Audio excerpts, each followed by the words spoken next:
আজকের আন্দোলনের সেরা যোদ্ধা দেখতে চান? দর্শক শ্রোতা, আগে চলুন একটা ভিডিও দেখে আসি, তারপর এই ভিডিও সম্পর্কে বিস্তারিত বলবো।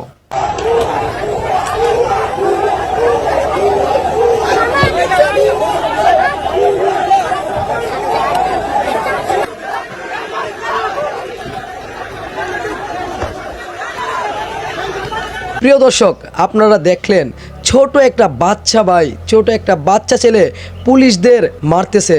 মানে ভিডিওটা দেখে মনে হচ্ছে পুলিশের উপরে সে ক্ষেপে আছে। দর্শক শ্রোতা, আপনারা জানলে অবাক হবেন কেন এই ছোট বাচ্চাটা পুলিশদের উপরে এইভাবে রেগে আছে।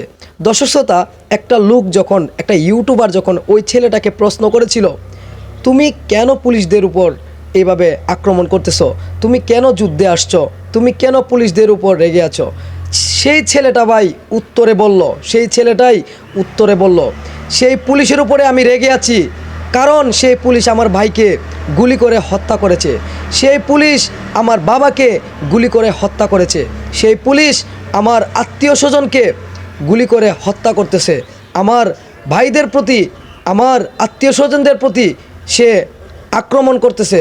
ভাই, আমরা অধিকার চেয়েছিলাম, কিন্তু আজকে আমরা লাশ হয়ে বাড়ি ফিরবো আমার জানা ছিল না।